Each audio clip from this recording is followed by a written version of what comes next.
Brodie, my brother, thanks for doing this. Thanks for hopping on the parables. Absolutely, I man. appreciate you, man. Dude, I got to tell you, this is probably the quickest, most randomest podcast episode that I've done, man. I'm really fortunate that you actually hit me up and we actually were able to squeeze you in, man. Yeah, dude, it's exciting. I mean, like I said, I'm out here in LA.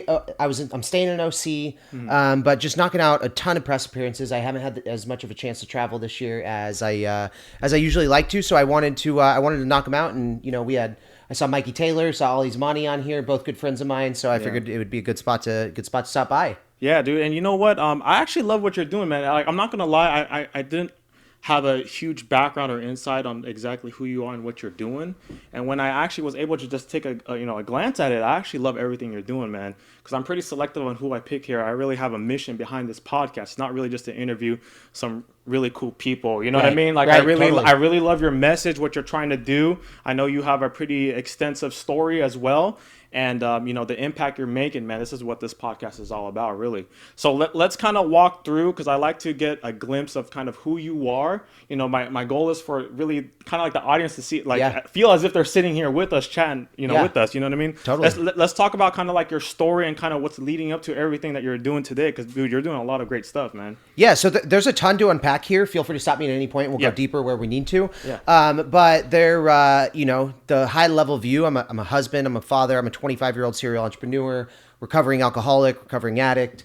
I've done a lot of really interesting things over the last 5 years. Built some cool businesses, battled with getting sober, and now ultimately coaching a lot of young male entrepreneurs on what I like to call self-mastery, and we'll talk a ton about it today. But that's my whole brand message, man. It's my mission. It's great to be part of something that is moving, and it is just so much bigger than myself now. Yeah. But it's been a weird path to where I'm at. I'm not the average, 25-year-old, and it's just because I've just had a strange set of circumstances and self-induced pain. Yeah. So talk about, are you originally from, you came from Missouri, right? Are you originally from there, or? So I was born in Santa Cruz. Okay. And my parents had me at 17, super young. And my mother, she had some family out in Missouri, and they moved out there because cost of living was so cheap. This is, I was born in 1993. This is 1995, 96. I mean, like in Missouri, it's dirt cheap now. Yeah. Right. And so back then it was super cheap, and my parents were 17. They didn't, they weren't making any money. So, so they packed up and moved, and I grew up in Missouri and still live out there. I think that my wife and I will actually eventually move out here. I love OC because of the sobriety community out there. Yeah. Just so many treatment centers, best AA community in the country. But right now we have a 7-month-old son at home, and we're just giving our parents, it's first grandkid on both sides. So giving our parents time with the kid. Yeah. Well, congratulations on the new baby, Thank by you. the way, man. How's fatherhood been? It's been interesting, dude. So, and I was not, obviously I'm kind of young. Yeah. There's not a lot of 25-year-old guys who are having kids at my age who are in our space. They're all traveling, doing that whole deal. And my wife and I, we didn't think that she could get pregnant. And then, we got married last year, and randomly one day she did. And, I didn't know, just total transparency, I didn't know how to feel about it. I didn't know if I was ready to be a father, if I wanted to be a father. I had no idea what to expect. And even after he was born, you hear all these stories of like, oh, the moment my child was born, it's fucking changed. And, maybe it is that way for some people, right? But for me, it was not that way. Yeah. It was cool. It was childbirth is a crazy experience. I mean, bawled my eyes out. Don't know why. Very weird experience. Yeah. But, settling in, fear, settles down. And now, dude, it is just awesome. Yeah. Being a father, super cool. Never expected it. And I guess I should have, because you never hear anyone be like, wow, I really fucking hate my kids. Can I swear on here? Yeah. Okay. Just want to make sure. We didn't ask that, and I do a lot. So, but yeah, you never hear anyone say, I just hate my kids. Yeah. So, I had to figure it'd be all right, but I've also been really lucky. Like, my son has slept a ton. Like 2 weeks, he was sleeping all night. Yeah, yeah. Doesn't cry, super chill. Yeah. So, you hear a lot of horror stories, Yeah. but I haven't had them. And I've had a kick-ass time. I've even, up until right now, I'm kind of getting back to where I'm starting to work a lot again and dig back into focus. But dude, I had the freedom to spend a lot of time with my wife, be there for her, do the dad deal early on, and just really be present with them. And it's been amazing. Yeah, yeah. Sounds like it was definitely a huge, great shift in your life. It sounds like It was, man. And, I thought that, we had this life planned out without kids, all this stuff. And, I was clearly already focusing on a lot of self-development, helping other individuals in AA, helping guys get sober, helping guys in business. Like, I thought I was doing all the stuff that I wanted to be doing. And while I do want to be doing those things, I had no idea what I was missing out on. Yeah. Now, I don't know if we will have more. I don't know. That's not even really a topic of conversation right now, but I am just super grateful for the situation that I have. Yeah, yeah, definitely. Let's go back to growing up in Missouri, kind of what that was like. Maybe some of the things that obviously you started kind of young in regards to the troublesome youth that you kind of had. Yeah, man. So Missouri's an interesting place. Okay, so it's not like, especially where we live, it's not terrible. It's not great. It's like, picture like, a very suburban area. Like if this wasn't total like nice desert-ish climate, it kind of reminds me of that. It's like, suburb, but a city, right? But the mindset there is very different, because what you got to think is the cost of living has always been so low, right? You don't have to be incredibly talented to live a successful life there. So then you've got, and on top of that, you're living in a very conservative Christian area, like the most conservative Christian area in the country, with the exception of like Texas, probably. Yeah. Right. And so this is all a very interesting dynamic. And there's a pretty standard path that you follow if you're from Missouri. You graduate high school, go to college, and you either get a degree, get a job, or you become a real estate agent, you become an insurance agent, some shit like that, right? And I almost feel like it's like everywhere, almost like a little bit, right? Like right, but it's like if you do anything outside of the box, I see. And people are really upset. They're like, get back on the like what exactly the hell are you doing, right? Yeah, and so much where they're like, stop doing that. You know what I mean? And it's just a very low ambition area. That's the thing. There's great people. Yeah. Low ambition area. And so for someone who is incredibly ambitious, it's an interesting dynamic to live in. But growing up there, I thought that I was just going to follow that path. Yeah. I was a normal kid. I played sports. I was, good at making friends. I was social. All of that was fine. Right. But then I grew up with an alcoholic mother. And I always had this, like, I would come home and my ultimate goal was to not piss my mom off, or to like to please her. And due to, a lot of things in that relationship, that was just never the case. And that like seeded this deep rooted insecurity. Yeah. And then what happened from there is that started to grow. That started to grow internally. I was still playing the external game very well. Yeah. And then also, I was for some reason always very interested in experimenting with drugs and alcohol. I was never afraid of that world. My parents they were so young. I don't even think they knew to like really steer me away. Obviously they said like, don't do drugs and shit. Right. Yeah. But, I kind of did whatever I wanted. And I started to experiment. Around what age are we talking here? So I started smoking pot around like 12 or 13. Not regularly. Like I tried it, maybe didn't smoke again for 6 months. Right. And then, once I got into, and that would happen every once in a while throughout that time between like then and 16, I would get high with whatever kid was looking to get high for his first time. I was always like the first dude to do everything. You were like the introducer to everything? Oh yeah, it was terrible influence. And so then what happened from there is I just started to experiment with stuff. And I remember I was working at this car wash where there were these older guys there. I don't know why they did this. Like, I can't imagine, like, even me, 19, someone who did a lot of drugs at that age, I could never imagine doing this. But so I was friends with these two 19-year-old dudes there when I was like 16. I was working at this car wash, and they were introducing me to, like, seemed like a new thing every week, right? It was like Xanax, Oxys, cocaine, right? And like, I was always just hanging out with these dudes because they were older and they were cool, and like, they wanted to get me fucked up. And this was at the car wash.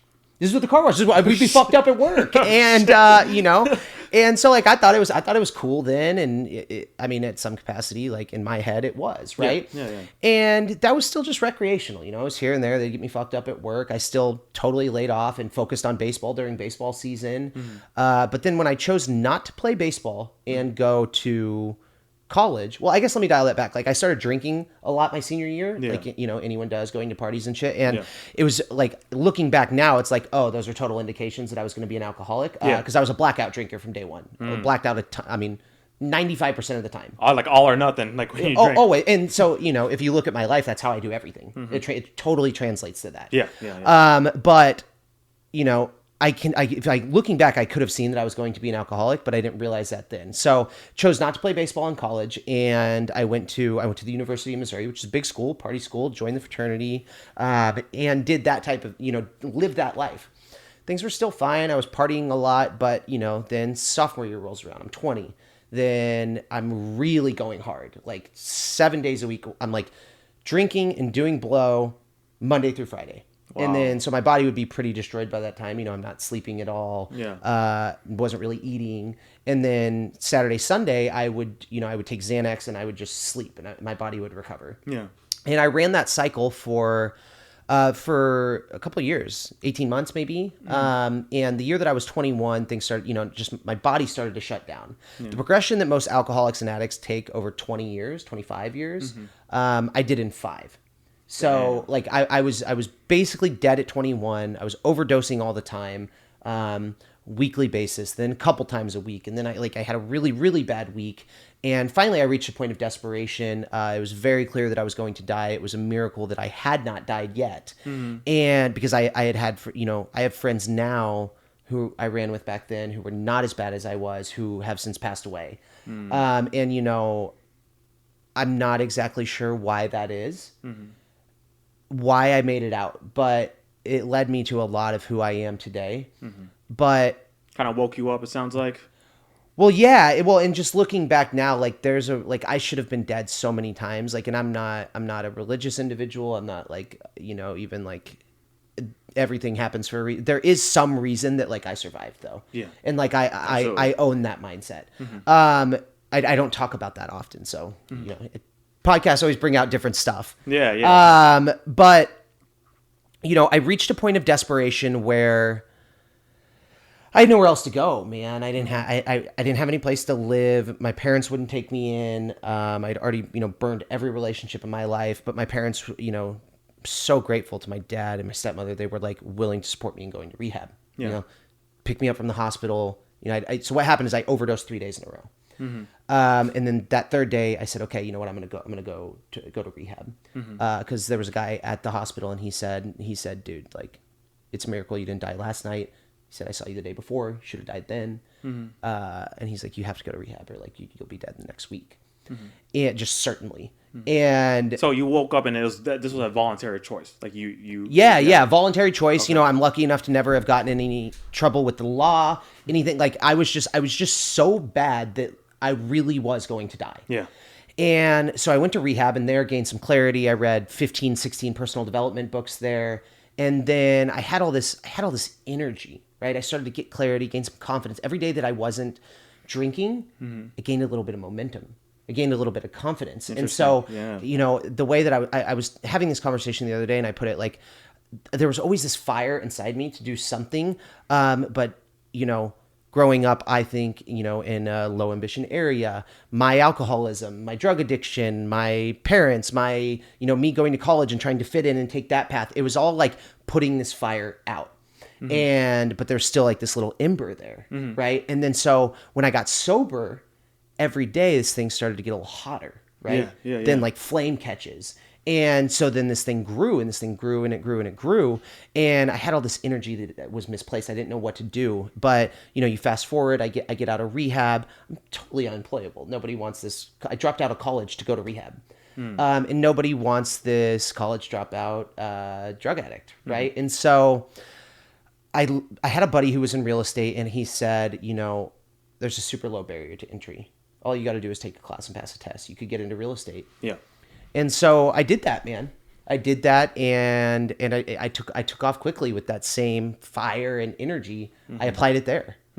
So you became a realtor. Yeah, I could right? be. I started as a real estate agent. Yep. It sounded like I liked how you described it as an ember, but it almost sounds like too like you were directing so much energy your younger days into the drugs, the party scene. I was. And then all of a sudden like there was a shift in energy, right? Because then obviously you voluntarily went to rehab and now the flame starts catching up. Yep. And then you get into real estate. How well did you do in real estate? Was it hard to kind of transition? I know you had that fire, but coming from that party scene, all those that dark space, going there, being driven, and actually, putting up sales, meaning quotas and all that. Was it a little difficult at all? Or? Sure, man. But like no more difficult than it is for anyone else who's getting into real estate. Honestly, I think I had an advantage. Like every second that I wasn't, working or learning or studying or practicing my craft, I was probably thinking about getting loaded. So, I was incentivized to be doing more of that. Right. And so I'd always been very social. I knew how to talk, but dude, I was like studying all the time. And yeah, I did super well. In my first 8 months in real estate, I sold 46 homes. Wow. And I just crushed it. Yeah. I crushed it. I found out very quickly, though, that real estate wasn't what I wanted to be doing. It wasn't fulfilling me. I started making the money that I wanted to make, but I wasn't being fulfilled by the work. Okay. And so, from there, I went into some other ventures, did a couple, I built a couple different businesses since then, but all the while, like realizing that, and I grew up in, a less than affluent family. Yeah. And all the while thinking that more work meant more money, which meant more happiness. Yeah. And I had that mindset for, a couple of years. And I was really going hard with that mindset. Yeah. And it wasn't working. It was the definition of insanity, right? Doing the same thing over and over and expecting different result. Yeah. I thought, okay, well, 100 grand a year is going to solve all my problems. 200 grand a year, 3, on and on and on. Right. And that never, ever, ever happened. Never felt it. And so finally I had to take a step back. And I had to start looking for what would really fulfill me. And what I found is that because I was making the money I wanted, right? But I was overweight. I was not spiritual at all. I was never meditating. And meditating was something I had toyed around with in the past, but I wasn't meditating. I was in a relationship with the woman who's now my wife, but the relationship was not going well. It was all my fault. Yeah. Right? The only thing working for me in my life was my business. Was my ability to create income. Yeah. And because of that, I started to look online at what other guys were doing, and I would see guys older than me who clearly had way less time than I did. Like they had families, they were more fit than me, they were more spiritual than me, they had better relationship than me, ton of kids, and like 5 businesses way bigger than mine. Yeah. And I was like, so how the fuck are they doing it? Yeah. Yeah. And so I kind of just took a step back from business, and I was like, okay, I'm gonna get my mind right, I'm gonna get my body right, and I'm gonna get my spirituality right. And that was kind of the dawn of like how I really found fulfillment. And that was also, like my coaching company now, Wake Up Wealthy. It's the exact same thing that we teach guys: mind, body, spirit, business, 1% better every day. But I built that system for me because I needed it. And I started to realize that a lot of other guys needed it because whether they were so then what my story was, I was killing it in business, but some people, it was different. This is why you see like fitness guys online, stupid fit, totally big, shredded, but they're struggling to make money. Yeah. Yeah. Right. The business is not intact. Business not intact. Or you look at like an older demographic, you see a guy who's just made a shit ton of money in his life, but he's overweight, he's divorced, his fucking kids hate him. Yeah. It's like, what was the true science to having it all? Yeah. Right? At crushing every area of life. And that's what I wanted to know. Because for me, success, when I had this realization, this epiphany, success was not defined as financial success. You see, the world, society, they have told us that to be a successful man, that means you have to make a lot of money. Yeah. And you've got to have like a hot chick. Yeah. Right? Like that's what a successful man is to society. Yeah. I said, well, this is totally relative, and I haven't been thinking about it this way at all. Like to me, success, after having this awakening, is living a high quality experience of life. Yeah. Being fit, knowing that you're going to be alive for your fucking grandkids' high school graduation, right? Being healthy, being spiritual. Because see, for me, the biggest problem, why I drank, why I used drugs, why I sedated myself, was because I was afraid to be alone with my own thoughts. I couldn't deal with the pressure. I couldn't deal with the pressure of, success, failure, being alive in general, like all of it was too much. And my form of sedation was drugs and alcohol. Other men out there, they have tons of different forms of sedation: porn, drugs, alcohol, smoking, just a different form, right? Whatever it is, Yeah. right? And while some seem a little less, like obviously mine was just going to kill me, right? While some guys smoke and it's going to kill them, yes, but not for 40 years, right? Porn, never going to kill them, but they're never going to have, probably a meaningful sexual relationship with their wife long term, right? Like, all these things that like what it comes down to is that vices, at whatever capacity that, like, however that word resonates with you, vices are for victims. Yeah. That's it. Like, if you use vices, there's in my opinion, an extreme likelihood that you're playing the victim at some point in your life. Yeah, victim mentality. Victim mentality. Yeah, man. And so, like, some of the people that I know who play the biggest victim mentality are addicts and alcoholics who are active in their addiction, right? And so for me, taking complete ownership of everything was always the best. Like, that was the strategy that I had to take to get sober, and it was the strategy that I had to take to create results in any area of my life. No matter what, it's my fault. Move on. It was the only way. Did you realize that you kind of had that similar mindset?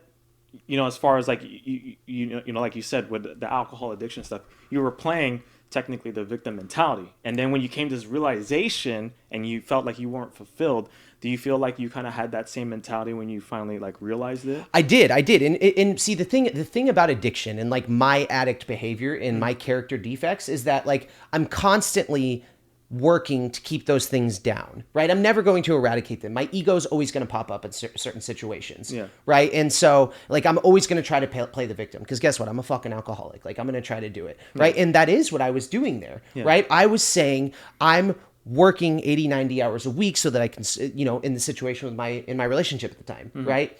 I'm like, I'm fucking working my ass off. You're fucking ungrateful. Like that, like poor me, right? Like, look at what I'm doing. When in reality, my spouse just wanted me to spend some quality time with her. It wasn't quantity. She didn't need me all the time. She just needed me to be present with her. Yeah. And that was it, right? But it was poor me. Look at what I'm doing. Yeah, like me. Yeah. And, this was ruining everything. Not only was she incredibly unhappy, but I was, right? And it's because I was putting the blame elsewhere. And in taking ownership, I found my happiness there. I at least found, because when you take ownership, when you take complete ownership of the situation, nobody else can come in and fuck with your deal. Yeah. Right? Yeah, I agree. Doesn't matter what you say, do, anything, like, this is on me. It's like nothing else matters. Nothing else matters. Yeah. Right? Even if you like, and this is why, like, okay, did you just see BuzzFeed totally trash Tony Robbins over a ton of shit, right? And like, so I'm not going to, like, I don't know about any of this sexual harassment shit. I don't know about any of that, right? But they were also like totally getting pissed at him or they were like making him seem like a bad guy for, there was this young woman there, and I think that she had been a rape victim.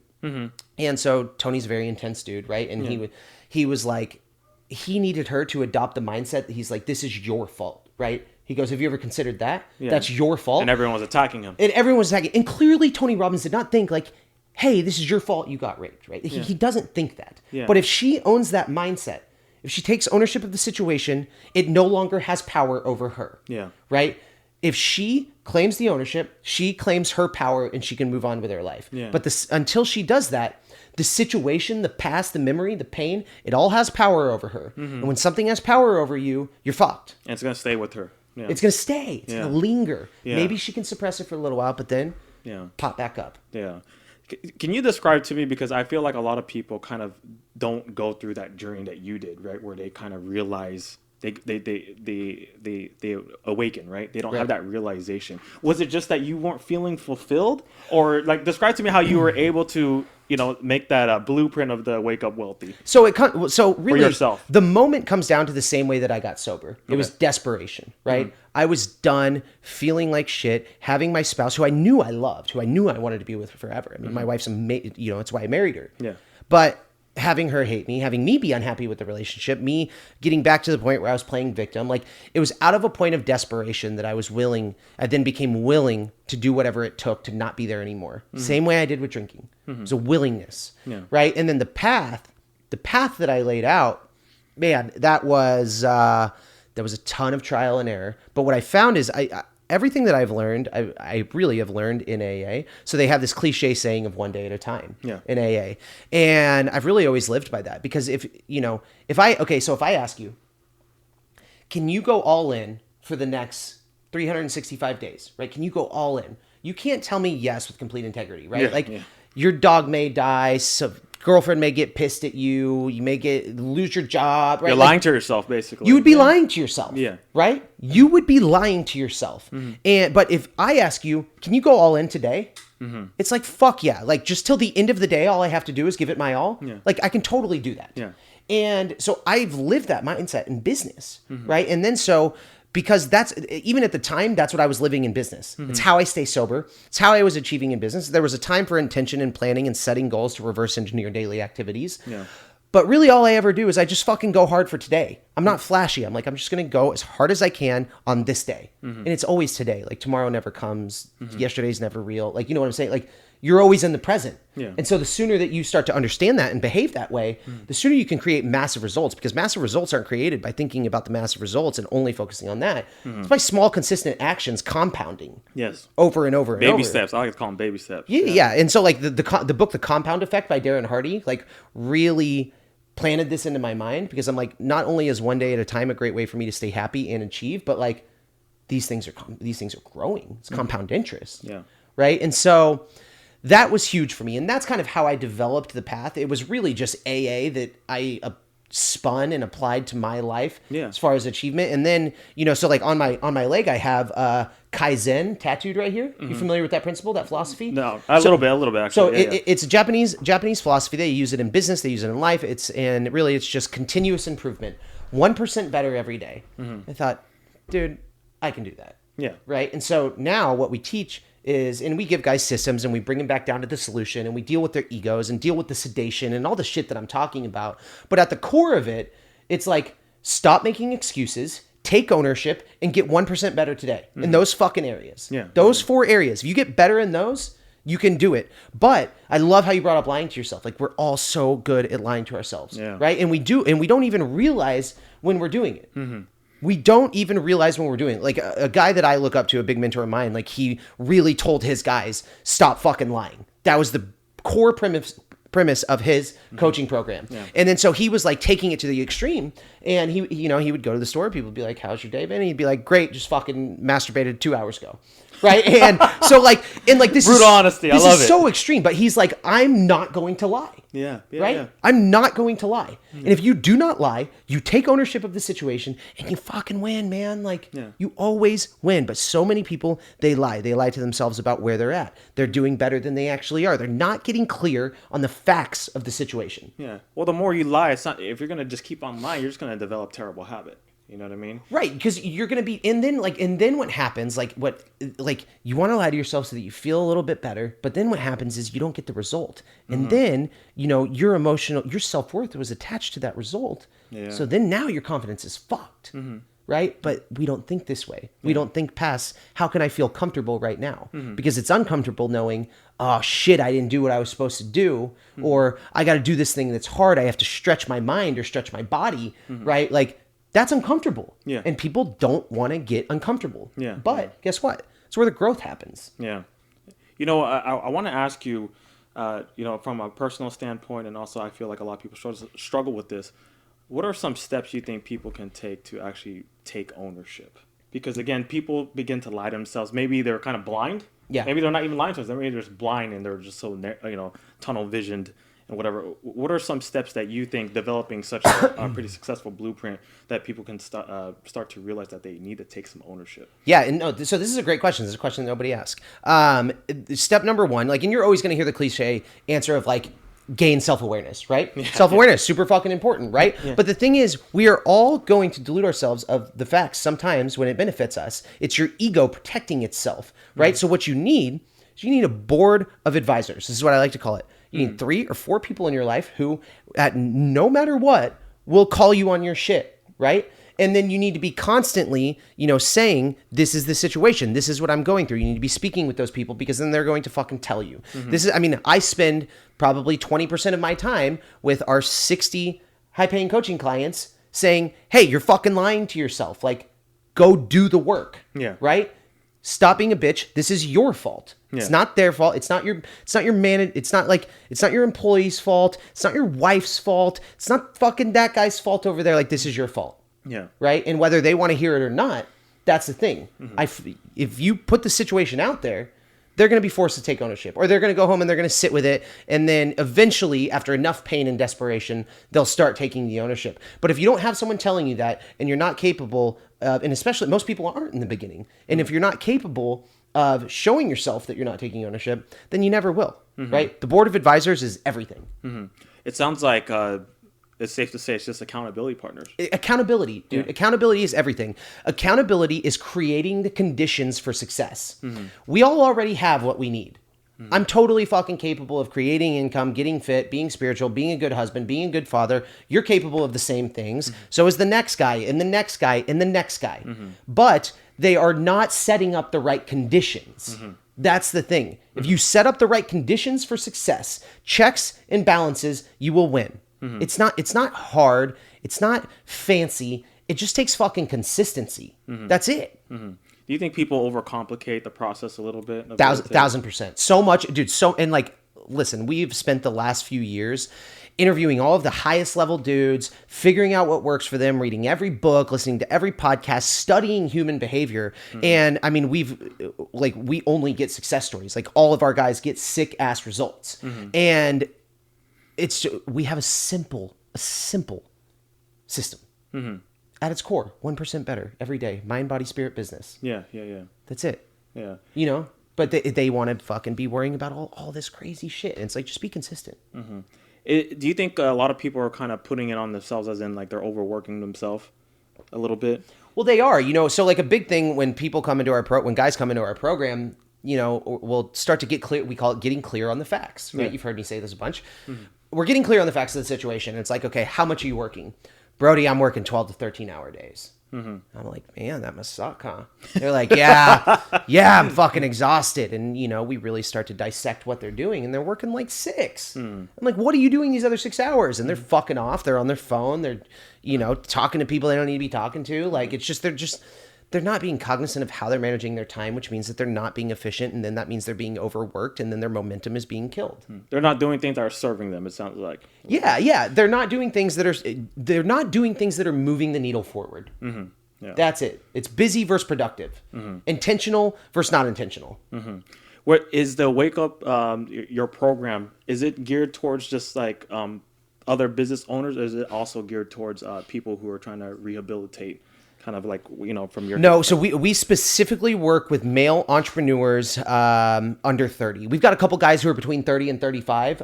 You know, I don't cut a hard cut off there, but the younger demographic. And, you know, we have a high ticket program, so they kind of have to be doing well to make it into our network. Like, that's super important to us, is the culture. We have lower ticket products where we, you know, give people content, give them a little bit of coaching, help them ramp up, help them get results in their lives. But the brotherhood is what matters. The brotherhood, I'm building a culture of people that I want to be around. So, you know, I've got tons of people in my program who make way more money than I do, right? But they struggled to be consistent, or they struggled to be disciplined. Our program is a black box, right? And it's tough sometimes because I can't accurately tell someone what is going to happen when I plug them with our way of life. You live the wealthy man's way.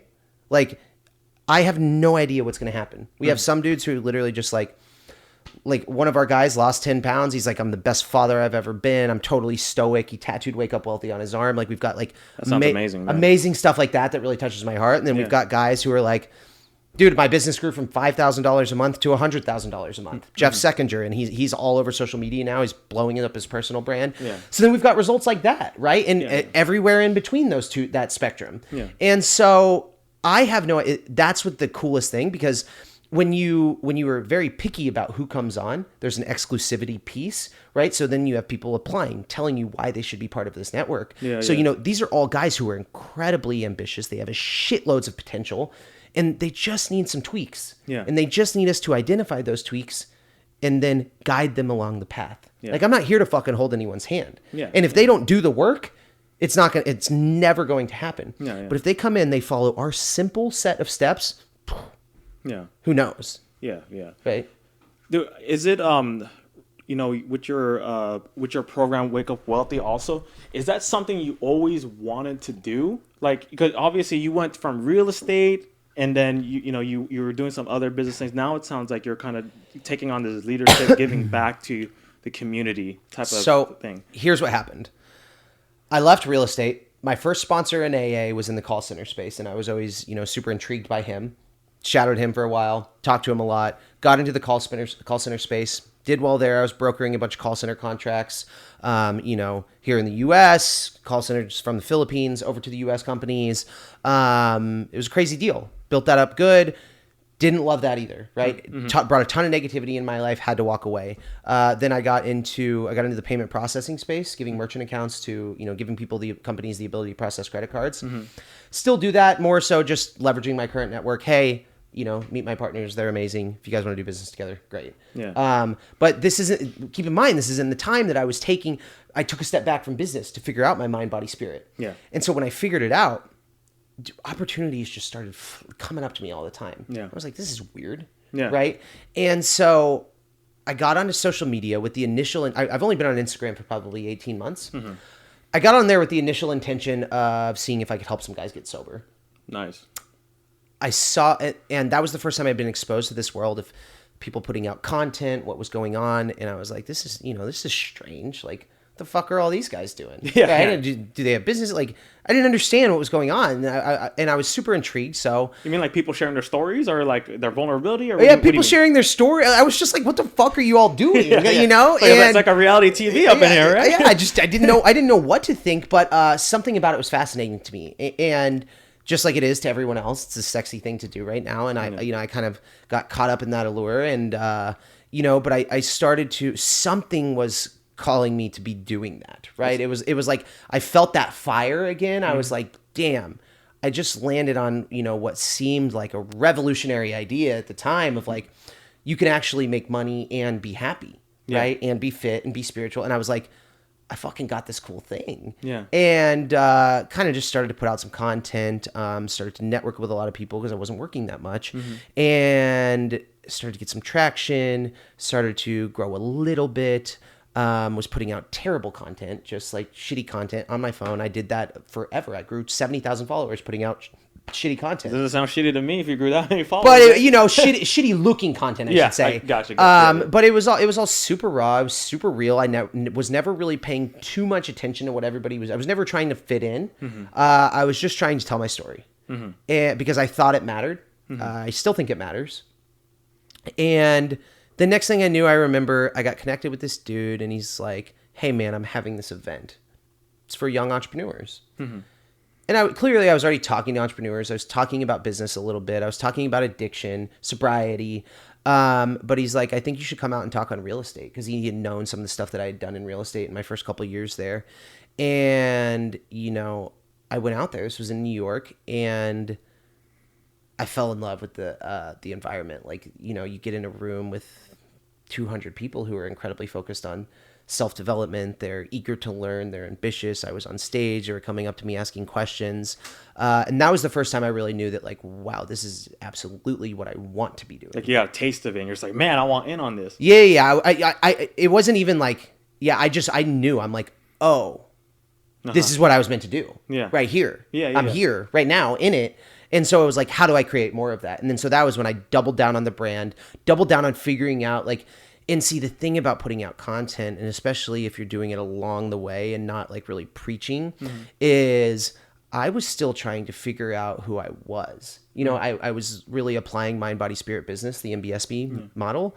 But like now, like the big thing, like why guys are intrigued by me and invest in our programs is because I'm just the most disciplined 25-year-old out there. Like, I'm just fucking always running, doing business. You still see me with the family, meditating every day. Like, I never fucking miss any of my shit. Mm-hmm. And they were intrigued by that, but I didn't know that that's who I was going to be. Yeah. I didn't know that that's the person I was supposed to become. But over time, it builds, and you study more, and you learn more, and you create more content. And I really stepped into what my brand message was supposed to be. Mm-hmm. And it all just happened. It all just happened so fast, so organically. Mm-hmm. It's as weird as the day I got on. Mm-hmm.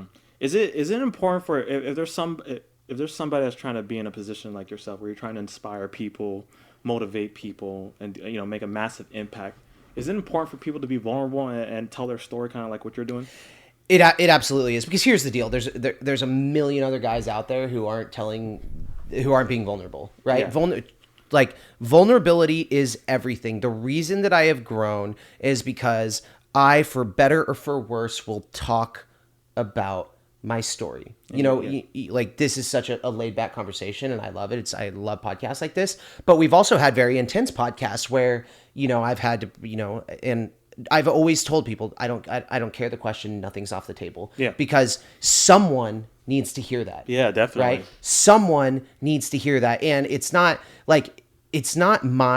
I don't have the luxury, like, they don't have the luxury of, not be like being able to choose what comes into their life, right? At that time, they're so caught up in the bad environment, right? Like, but social media has this way of like showing the stuff to people that need to hear it. It's a powerful platform. And like, if at the right time, because there's been so many experiences in my life where if like things didn't line up right on that date, my whole life would be different. Yeah.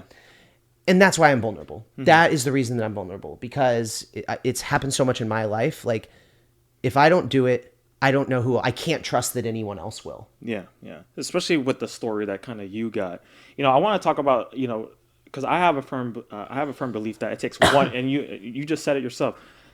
It takes one encounter, one conversation, one engagement that could totally change somebody's life.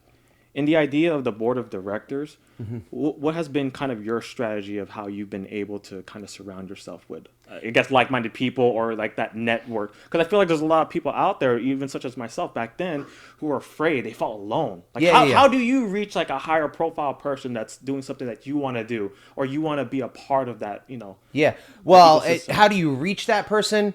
It's one thing, and it's audacity, right? Mm-hmm. Like, if you're not willing to ask, you'll never get. Yeah. It goes that way in sales, goes that way in, trying to find the right spouse. Like, you don't fucking end up marrying the girl of your dreams by not asking her out. Yeah. Right? Like, it's just not how it happens. I tell people, if you want to get comfortable in sales and reaching out to people, well, at least if you're single, go out and start talking to a girl that like would give you like, right, make you nervous. So I'll tell you a story. I don't think I've ever told this on a podcast.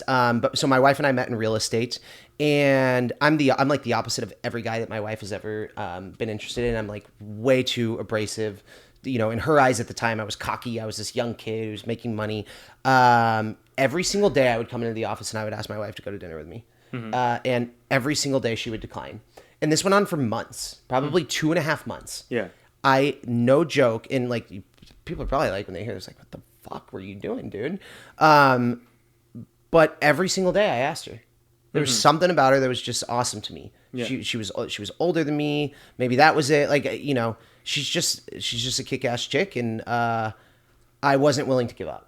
Yeah. You got to be relentless at some point, especially if you're trying to be in the ecosystem, or you're trying to, do a project with somebody or be a part of something. Right? Well, that's it, dude. And then so, to go back to your question, we're really talking about two different conversations here. There's the board of directors conversation, and then there's the conversation of your network is your net worth, right? That conversation.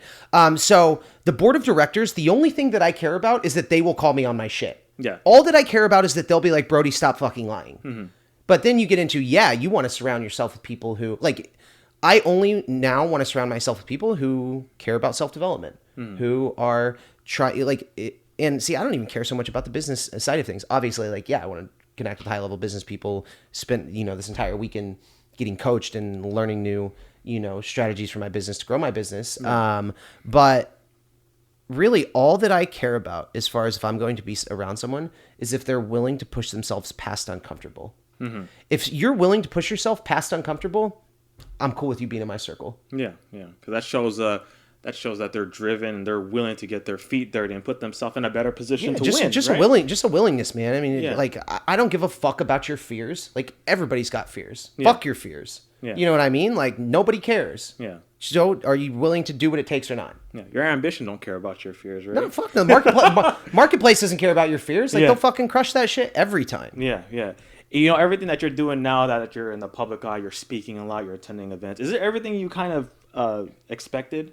Is there any misconceptions that Oh yeah, man. I mean, I remember. Let it all out, brother. I remember, and especially when I first started, I remember thinking like, oh my God, like I would just be on top of the world if I could speak in front of all these people, and it's all this shit, and like everything always comes with its baggage. There's always fucking nonsense. What I didn't realize about me wanting to speak in front of a bunch of people is that I would be taking red-eye flights, that I would be sleep deprived, that I would still have to, do different shit I didn't want to do, travel, get me, being away. I didn't realize that I have to be away from my family. Like I must have looked at a picture of my son fucking 400 times in the last 4 days. You know what I mean? Like nobody told me any of that shit. Yeah. And just hit you in the face, right? Right. And so like there's always a flip side of the coin. Yeah. There's always a flip side of the coin. And, you're always going to experience it if you get that coin. So, it's totally different than I expected. Still totally rad. And I love what I do. I know you're starting to get into some other business too, right? Besides Wake Up Wealthy, you're starting to dive into other different things. Are you? So we've got a couple branches of what we do, right? So I have the payment processing stuff that I still do regularly. I've got Wake Up Wealthy, and we have our high ticket brotherhood, and then we have what is our lower ticket products that ramp them up to that. Then I have another division called Wealthy Media, who I am partnered with my videographer, who's a kick-ass dude. And what we do is, so we've gotten so good over the last year at recording long-form content and stretching that into micro content. And that's the biggest problem for individuals who want to put out content. They don't have a problem shooting content. They just don't know how to stretch it and deploy it. Yeah. And execution sounds like. Yeah, the execution of it. And so like we're just taking that, we're taking personal brands, very specific personal brand, who, has the money to afford the service, has the time, and at least can get the camera and record the content, and then we have the team stretching it out and putting it back for them to deploy and helping them with brand strategy. So that's a newish venture. We have about 5 clients we're doing it for right now. Very, very excited about that venture. I think that there's a huge gap in the marketplace for it, and it's going to be exciting. But yeah, I'm always testing and growing new things, and seeing if I like something, and if there's something I like, I'm not afraid to grow it. Is there something you predict in the future that's going to make a shift in that entrepreneurial space, like the speaking and all that stuff? So I do, and we're going to see, like, good or bad. Yeah, right. So we're going to see just the market constrict in every area, the real estate market over the next 18 to 24 months, right? Market's going to change a little bit. And then so what's going to happen is it's going to flush out all these fucking guys who... All the fakes? all the fakes, right? Guys who are... And then even the people who are like, let's take, some Instagram model, for example, right? That's traveling and fucking doing some shit, posting some stuff for $500 a post or some shit like that. And they're maybe making, $5-10 grand a month. It's going to be a rude awakening. Well, yeah, because companies are going to be like, sure, maybe we'll still be involved in influencer marketing, but it's going to we're going to be with the people who we for sure know we're going to hit. We're no longer going to be testing on micro influencers to see if that shit works. And when the market flushes motherfuckers out, it's so good for someone like me. Cause I know that no matter what, no matter what, I'll find a way to win. Yeah. And so less competition means more business, right? And it's not that there's so much competition right now. It's just it's cluttering the customer's view of what's going on. Yeah. You don't know what's real and what's fake on social media right now. Especially with fitness, for instance, right? And I'm the entrepreneurial space. You don't know who's actually authentic. Dude, I don't know if that fucking car's yours or your dad's or you fucking rented it. I don't know if the numbers that you're posting on your e-com course or your... Because I know people, my clients who crush it in e-com, and they're like, yeah, dude, my buddy sells a course and fucking he just uses another friend's Shopify screenshots. Yeah, I was gonna say, right? is that your screenshot? Fuck, why? I'm so ready for that to be over because it's creating such an unreal expectation of what it takes to succeed in this world. Yeah. And because then what's happening? These guys think that they're gonna, have a fucking Lamborghini like that, and then again, their self-worth is attached to the outcome, and their outcome sucks because they weren't taught the right shit, which is be fucking disciplined and be patient and just fucking work hard every single day. Yeah. Right? Yeah. They're run a couple Facebook ads, don't really learn how to do it, set up a Shopify store, and boom, Lamborghini, poof. Yeah. That's what they think. And so then you've got guys who probably maybe should have been in entrepreneurship or at least deserve the real shot at it. And they fail and they're out and they hate themselves. And they're like, I tried that. And then they're telling all their friends who want to be entrepreneurs, fuck that shit, doesn't work. And then you've got all these people, they're like, oh, it didn't work for him. So why don't we go back to school as well? And it's just a whole fucking snowball effect of just bullshit. Yeah. You know what's funny? Because you say it would do you a good service because then you're the type of guy that would adjust, with Right. this shift. But I also think it's going to be doing a service for those micro influencers because it's going to fucking wake them up. Well, it is, because then they're going to have to actually learn real skills. Yeah, they're going Right. to have to actually work, like actually do the real world, right? Yeah. Or maybe they're just going to have to get way fucking better at being influential. You know what I mean? Like whatever it is, they're going to have to develop real skills to survive. Yeah. And yeah, it is going to do them a service, because right now they're just ripping low-hanging fruit. And, while we're all still just cutting whole trees down and shit, like, I'll still take the low-hanging fruit. Yeah. Yeah, definitely. As we're going to be wrapping up just a little bit, I wanted to ask you, knowing that I have a nursing background and the fact that you've been able to rehabilitate your life in general, being, with the addiction and almost losing your life. What would you say is probably like the biggest lesson you learned from that? Because obviously you almost died and that was like your awakening, right? What's something that you think you look back through all your years where you almost, lost yourself, that you're really, really grateful for, besides just the awakening of, you almost died? Is there something that you really think that the addiction, maybe the process of it, that really translates to what your productivity now, maybe? Or it's such a tough question. So there's two ways to really answer it. There's a million things that I learned about myself and my addiction. But really what it all boils down to, and you mentioned like something that I'm grateful for out of it. No joke, and I say this all the time, over, my son, my wife, whatever, the thing that I'm most grateful for is that I was born an alcoholic, that I was born with the disease of alcoholism and then got as bad as I did, because... See, I asked this because we talked about ownership, and for you to say that... Yeah. This is just speaking on who you are and what you're doing. And that's why I love that. So I'm sorry I interrupted you, but keep going. No, it's okay, man. It's just like without those experiences, I would still be that fucking entitled fucking prick. I'd probably have a finance job like the rest of the dudes I went to college with, making $40,000 a year, hating my life. I never would have truly found out who I was supposed to be. Yeah. I would have always been sedated. Yeah.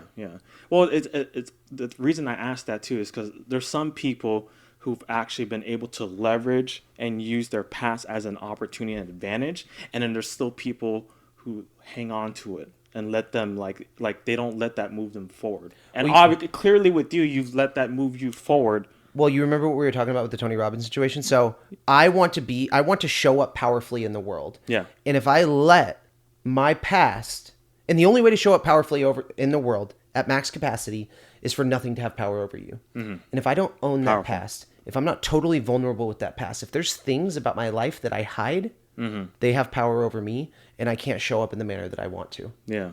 Dude, that's powerful, man, dude. I appreciate you, Brodie, man. Dude, thanks for having me on. What'd you think, man? It was good. Yeah, thanks. Good. Dude. I appreciate you. Dude, listen, so Parables Podcast, like I told you, we reached 36 countries. If you guys think that this episode has impacted you, please tag me and Brodie and let us know what you guys think. And by the way, before I forget, where can people find you? I'm sure there's a lot of people that could kind of relate to everything that. Yeah, absolutely. So the best place to find me is on Instagram at Brodie Kern, BrodiekERN. I'm super responsive on there. Maybe take me a couple days to respond to a DM. But if you're looking for help, you struggle to be consistent, you struggle with addiction, someone in your life struggles with addiction, whatever it is, like, do not be afraid to hit me up. This is the same thing that I was talking about. Like, when you put something out there to another human being, it's powerful. And it stays between us. Like, just whatever you need to share, do it with me, do it with someone else. Just fucking do whatever you have to do to show up powerfully in the world. Mm-hmm. Dude, I love it. And anybody who might be interested in joining what your movement is about, where can they go to find that? So if you go to the link in my bio on Instagram, there's a ton of different resources, but really just DM me. DM me, tell me about you, tell me about your business, tell me what you got going on. I'd love to hear it and just see how I can help. If I'm not a fit, probably know someone who is a fit for you. See, I like that, man. See, I like that people can reach out to you as my guest, and you could lead them to the right direction, whether or not they may be a fit for what you're trying to do, but you're able to lead them in the right direction, and that's what we're all about here. So, dude, as we end this, man, I don't know if you know, but I only have legends sign this canvas, man. I'll be happy if you could sign this, the Parables Podcast.